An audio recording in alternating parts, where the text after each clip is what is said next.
Before we really talk about what drives profits in senior communities, I think it's important first to understand why profits.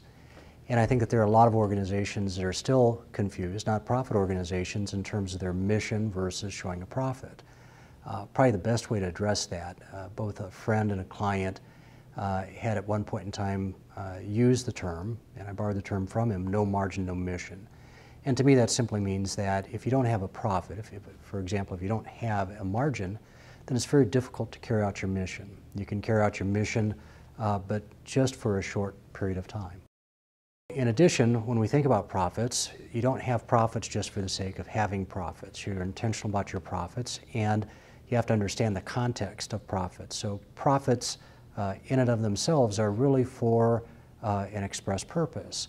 A lot of organizations, they look at their campus and it's old, it's dated, it needs major refurbishment, or it needs to be simply bulldozed and started again. You can't do that without a certain degree of accumulated profits. Other areas, such as to establish a Good Samaritan fund, either for your residents or for your employees. But essentially think about profits in terms of what you'd like to do in the future. Profits are absolutely necessary if you intend to have a future. Profits simply come about from a very simple formula, and it's revenues minus expenses. So profits are what are left over after you deduct the expenses from the revenues. Maybe a little bit more complex formula would be EBITDA, E-B-I-D-A, and that's earnings before interest, depreciation, and amortization.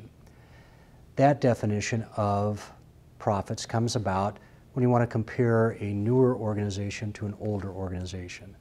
So an organization that has accumulated profits and has built a new campus, they're going to have much higher costs in terms of depreciation, possibly amortization, along with interest charges if in fact they finance that. So when you add back the interest costs and depreciation and amortization, you'll put two campuses more on par. So in conjunction with profits, it's been quite some time ago, but I was contacted by a board member of a not-for-profit group. And he relayed to me that this organization had been losing about $300,000 a year and wanted to know if I could benchmark their costs to find out why they were losing money. And I told him we could benchmark, and we did. And what I found was that their costs were fine, that their costs were right in line with what I would expect an organization like theirs to be. But what I really found was that the revenues were out of whack. And I think that that's all too often common, is that organizations are focusing on the wrong thing. They're focusing on costs as opposed to revenues. So what we did is we looked at their organization, where they stood in the marketplace.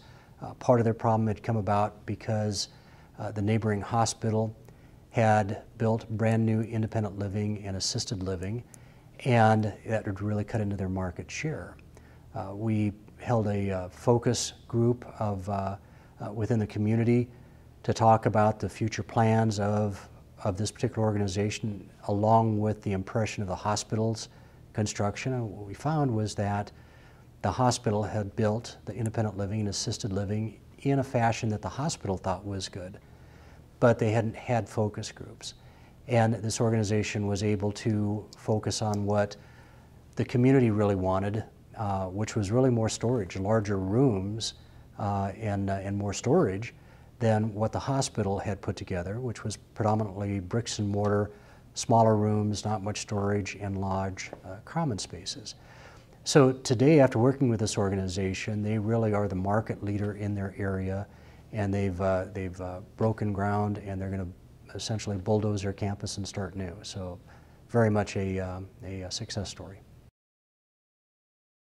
If we look at profits as the excess, what's left over of revenues minus expenses, let's look first of all at what drives profits.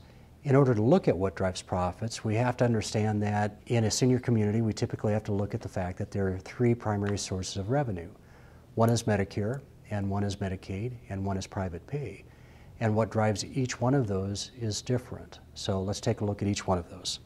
Medicaid revenues are important because they comprise anywhere typically 30 to 65% of a nursing facility's resident days. So there is a concentration of those revenues. Those revenues are important to the organization. What drives Medicaid revenues is really broken down into two categories. The first category I'm going to refer to as the base rate. The second category is the net quality assurance assessment fee. So let's look at the base rate first, what that's comprised of. In Medicaid, a provider's allowable costs are accumulated, and the rate is in part based on the allowable costs. To the extent that a facility is located in an urban area versus a rural area, there is an underlying thought that's supported in the Iowa Administrative Code that there's additional payments that go to those in an urban area. The theory being that the wage base there is higher than in a rural area. Another component is the overall census. Iowa Medicaid wants to pay for an efficiently run facility. So typically there's a factor, and it's currently 85%. If your resident days fall below 85%, then certain costs are adjusted as if you're at an 85% occupancy. And historically there's been discussion about whether that should be 85% or 90 or 95% or 80%. So the 85% isn't necessarily fixed in stone. That may adjust. Another category that impacts the Medicaid rate is called rebasing. So every 2 years, a facility's cost is taken into consideration for purposes of adjusting the payment rate. And that's based upon provider cost years that end in an even year. So a cost reporting period ending in 2010 or in 2012 or 2014, those costs will be used to recalculate the payment rate. If the costs fall in an odd numbered year, such as 2011 or 2013 or 2015, those costs, even though you need to report them, they do not have any impact on the overall base rate. So rebasing is an important aspect. The next factor comes down to case mix index, and there's really two of them. First of all, the case mix index is based upon a scoring system for residents in the facility. So that is a scoring system that's based in part on the resource utilization grouping, and in conjunction with the even numbered year cost report, last one on file, there's a facility-wide case mix index. Essentially what that means is that every resident in that facility, their case mix score was calculated to determine what the case mix index is for the entire facility. After that, then, at the end of each quarter, the case mix index for each Medicaid resident is measured. And the relationship between those is very, very important.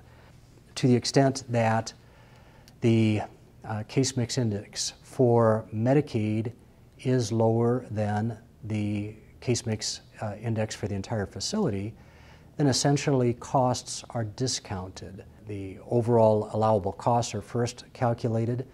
They are divided by the facility-wide case mix index and then multiplied by the Medicaid case mix index.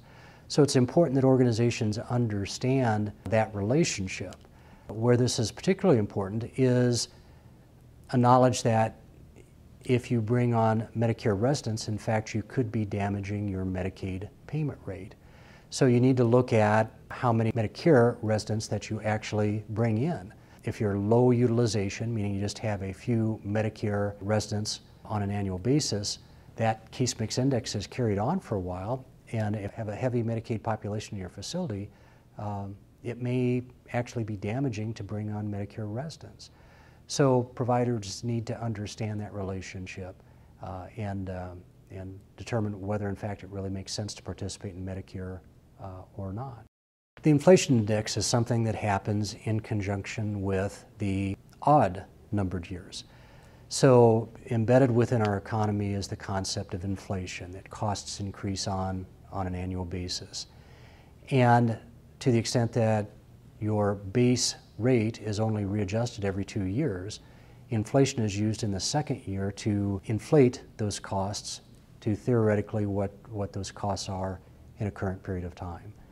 That inflation index is something that the state legislature takes a look at and sees whether there's enough money in the state budget, and then accordingly they'll adjust that inflation index up or down. In some years it's actually been negative because there hasn't been enough money to go around, but that has a pretty big impact on the Medicaid payment rate. There's another concept called the statewide median costs. So every facility in Iowa submits a Medicaid cost report, and the median is found for the allowable costs.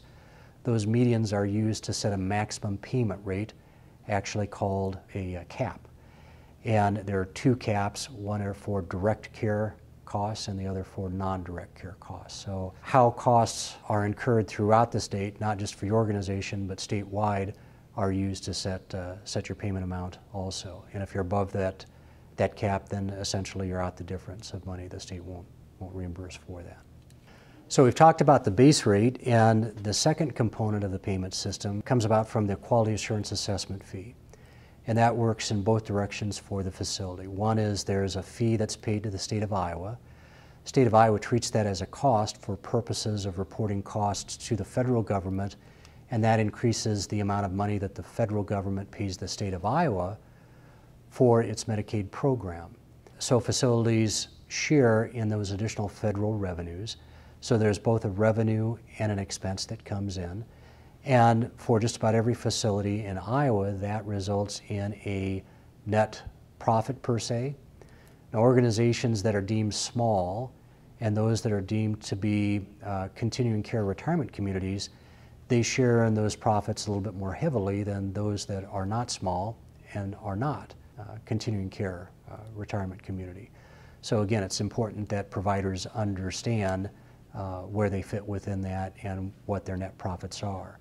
Obviously, those organizations that have a high Medicaid utilization, meaning if they have more residents in Medicaid than others, they're going to share more in those profits than those that are predominantly private pay and or Medicare based. So a lot of different factors go into the Medicaid payment system. Another thing that impacts the Medicaid payment rate is legislation. So it's important that organizations understand what's going on in the state legislative committees. Typically that's done through an affiliation with one or two of the trade associations in Iowa that are both pretty good on staying on top of what's going on, and with members that are knowledgeable and affiliate members, such as our organization, that are knowledgeable and what's the overall impact for proposed legislation and what would that do for the Medicaid payment rates in future years. A couple more things that impact the your Medicaid payment rate is one, simply knowledge of the rules. And having a good understanding and contemporaneously capturing both allowable costs and identifying and eliminating disallowable costs, unallowable costs, that's very, very important. And to have the right accounting system in place and knowledgeable staff that go right along with that. Accounting systems for CCRCs can be complex because there's many different components. There are different departments and maybe different service levels. So there's current and most likely an increased future need for good, very high quality information. And it's something I'm in the process of writing a white paper on that we'll have on our website, or we'll simply hand out free of charge. That will give a good guidance, tell you what all the targets need to be to support, have an accounting and information system that supports the Medicaid payment system. Medicare revenues are also pretty important, albeit we see Medicare patient days typically 5 to 15% of the overall total resident days, patient days within an organization.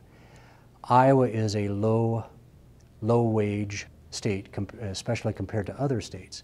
Medicare is a federal program, and so Medicare in Iowa, the providers benefit somewhat because there's a little bit of a profit margin built into that.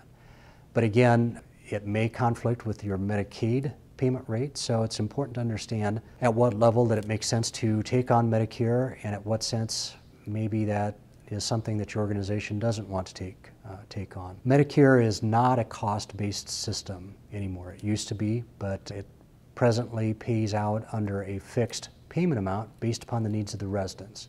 So that's called a prospective payment system. There's still a cost report that's filed, but the cost report, I believe, is totally outmoded, and especially when it comes to continuing care retirement communities. What's important, what drives Medicare, is really understanding the needs of the residents that you've admitted, and additionally, to have an admission process where you really understand what that prospective patient, what their needs might be, and whether your organization can fulfill those needs and at what cost. Essentially a financial model of sorts that says, does this make sense to our organization, and is it something that we would have as part of our profits, and if not have profits, is it still something that under our mission that we want to provide for? So totally at odds with the Medicaid payment system, which is predominantly cost-based. Medicare is just simply a fixed payment amount based upon the needs of the resident, again under the resource utilization grouping process. With Medicare, it's also important to have a good accounting and information system. Both Medicare and Medicaid, under the Affordable Care Act, some people refer to it as Obamacare. One of the premises of Obamacare is there is fraud and abuse, both in the Medicare and the Medicaid payment systems. And it's my understanding that part of Obamacare will be funded by a recovery, by identification and recovery of providers that have been abusive or fraudulent in their dealings. So there is a tremendous amount of introspection. There is a tremendous amount of oversight currently, as there should be, and providers need to understand the compliance rules and be prepared, if ever challenged, to be able to demonstrate that they are totally in compliance, again, both for Medicare and for Medicaid. And a lot of that has to do with their accounting systems as well as their information systems, corporate compliance programs, and knowledgeable staff, and vendors that can help them through the compliance rigors. As I'd said at the outset, again, under the focus of revenues, with there being three primary categories of revenues, private pay for most organizations continues to be 50% or more. I think Iowa is advantaged in that our population has been good savers to date. I don't know with future generations that future generations of Iowa have saved as much money as what our parents and grandparents have. But right today, it's pretty important part of the overall revenue, big piece of the pie in senior communities in Iowa.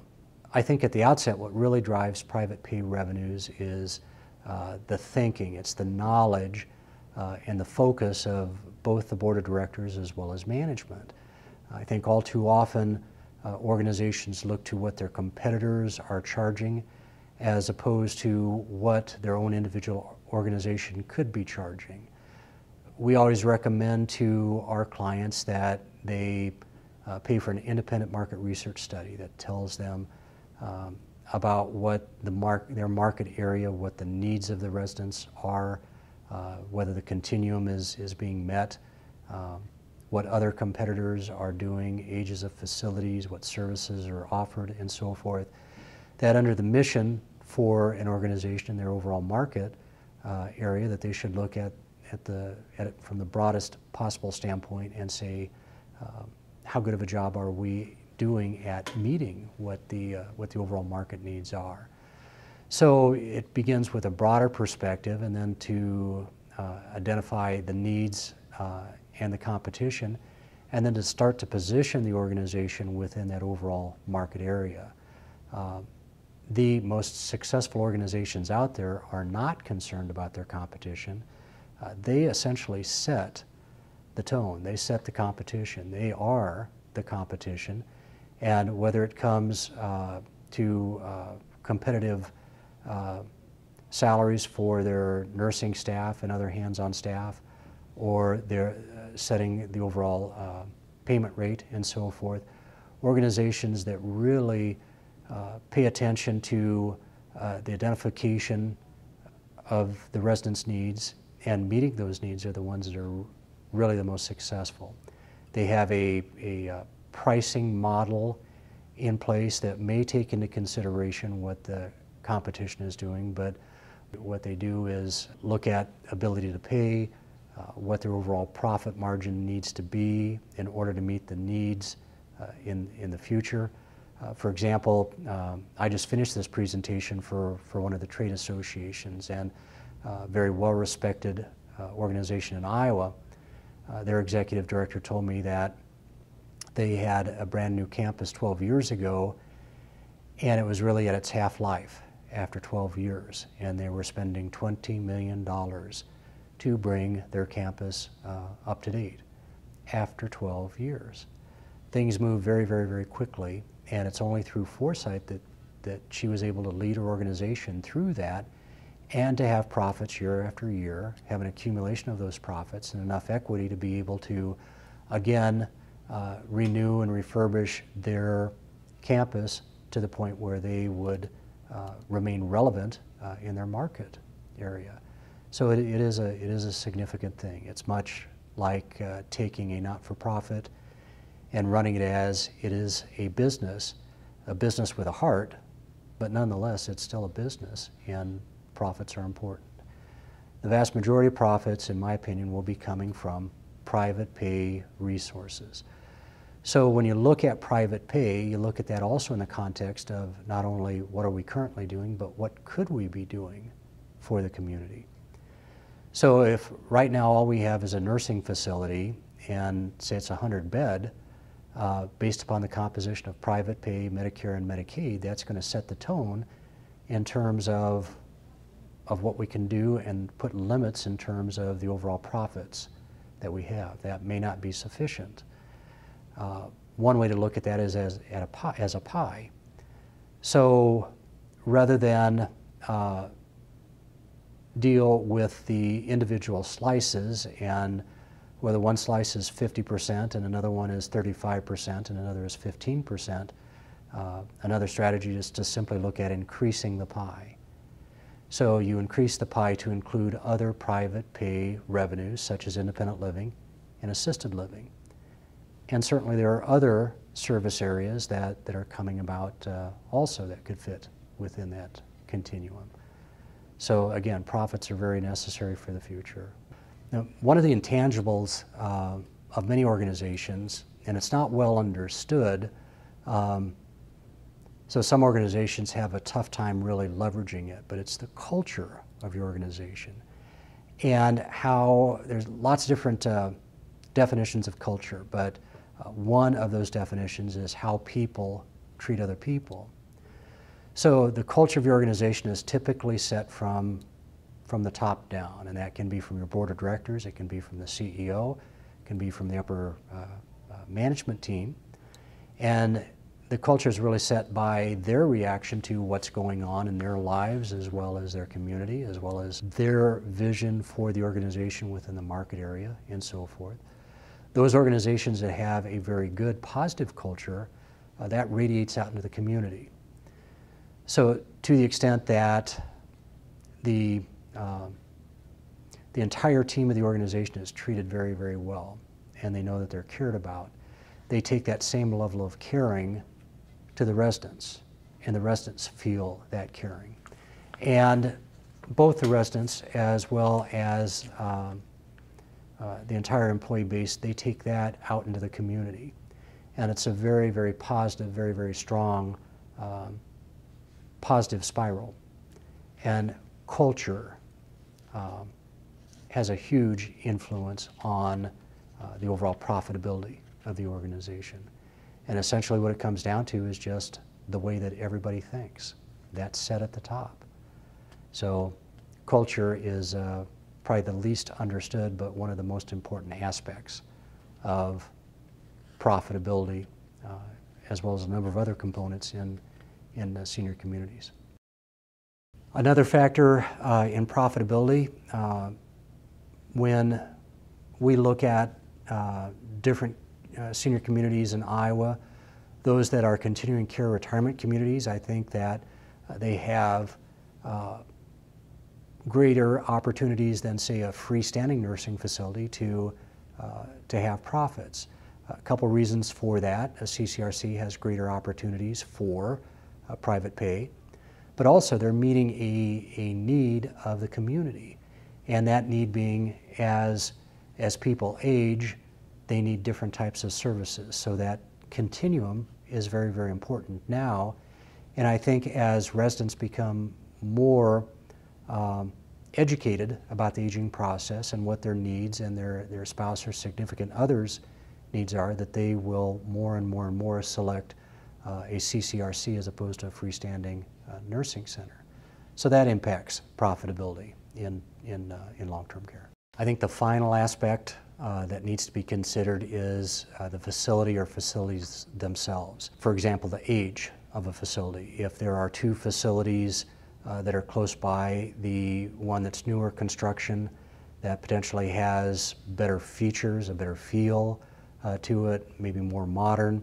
As an example, the one organization where the hospital built, they were able to capitalize on the hospital's mistakes by having a less fancy exterior. They didn't have the bricks and mortar, but they had larger interior rooms. They had 2 bedrooms as opposed to 1 bedroom. They had garages, and within the garage there was a place for people to be able to store their stuff.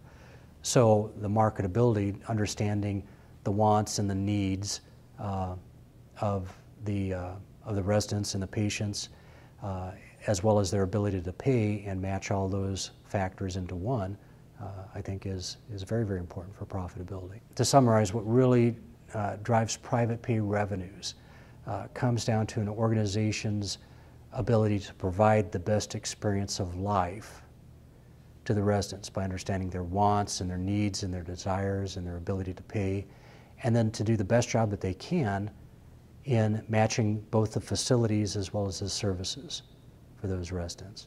And that's what really drives the private pay revenues. So as we had said before, profits are the excess of the revenues over the expenses. It's what's left over after we pay our expenses. I think that there's been too much of a focus by organizations on expenses themselves. And I think that as opposed to just focusing solely on the expenses, that organizations need to look at the relationship of the revenues and the expenses and to match the two accordingly. So understanding that revenues aren't necessarily fixed, but there's a lot of variability in that. And to be able to put together financial models. I think financial models are a big thing of the future. And to have pricing models in place and to set revenues appropriately, and then within that revenue stream understand the variables of expenses and fit the expenses actually to the revenues. So focus should not just be solely on expenses and on bidding for the cheapest, but the relationship. The focus should be on the relationship of revenues and expenses. Look at an expense as potential investment. What is the return on that payment? And if we were to decrease that, will we still get the same amount of return? And if the answer to that is true, then that's fine to go ahead and cut that expense. But oftentimes there's a direct correlation in terms of cutting expenses and the associated revenue. So it's important to understand the relationship. And again, there are financial models available. Our firm's developed many, and I think we're at fault for not getting those out to our clients, and that's definitely something that we're planning on doing here in the near future. I'd like to finish this presentation just with some predictions. I like thinking about the future. I like forecasting.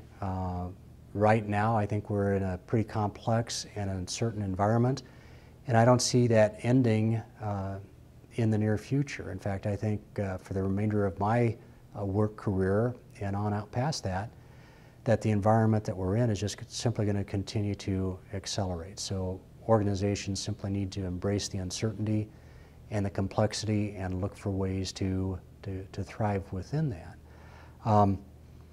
I look for there to be a lot of both formal as well as informal affiliations. There are a number of very large not-for-profit healthcare providers that will provide assistance to those that aren't quite as large. The larger ones have an economy of scale and can provide resources. So whether that's done through a formal or an informal affiliation. Another type of formal affiliation might be to contract with a professional management firm. And certainly there's been some outstanding results, and if anybody's interested in that, I'd be happy to refer some names on to them. I also think that leaders will emerge, and when I say will, I already see leaders emerging within the industry itself. Not for the sake of what it does for them, but what they can be doing for the overall industry. They simply recognize that there's some things that need to be done, and they're just simply emerging from the rest of the group, and I see that as a continued overall trend. I think one area that we're going to see a continued focus on is organizations' boards and whether they have the right board members or the wrong board members.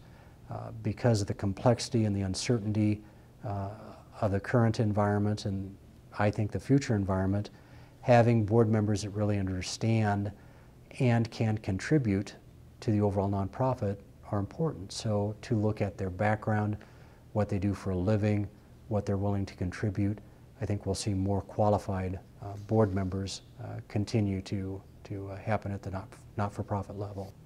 The Affordable Care Act, I don't know that anybody has a full comprehension of it. I don't know that the majority of it has even been written at this point. But there seems to be two primary factors, and one is on a high quality of care at a very efficient cost. So with that, that's going to be data-driven.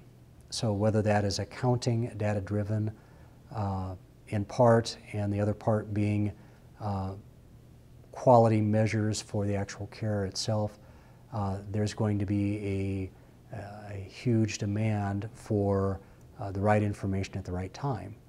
So technology is rocketing right along, and these systems will be forthcoming.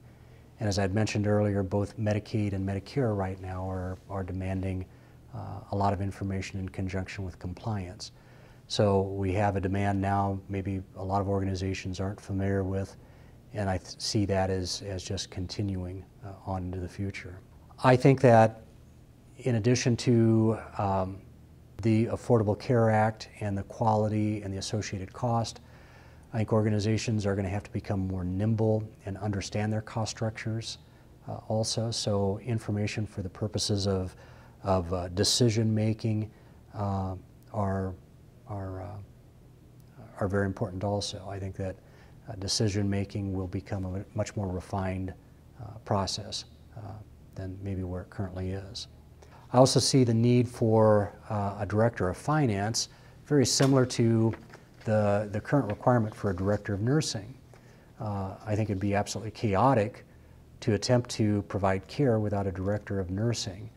And certainly it's a requirement to have a director of nursing. I think that right to date, a director of finance is important and will continue to have an increased importance for the coordination of the development of information and understanding that information, and whether it's decision making or compliance for Medicare and Medicaid, or contracting under accountable care organizations, again under the Affordable Care Act.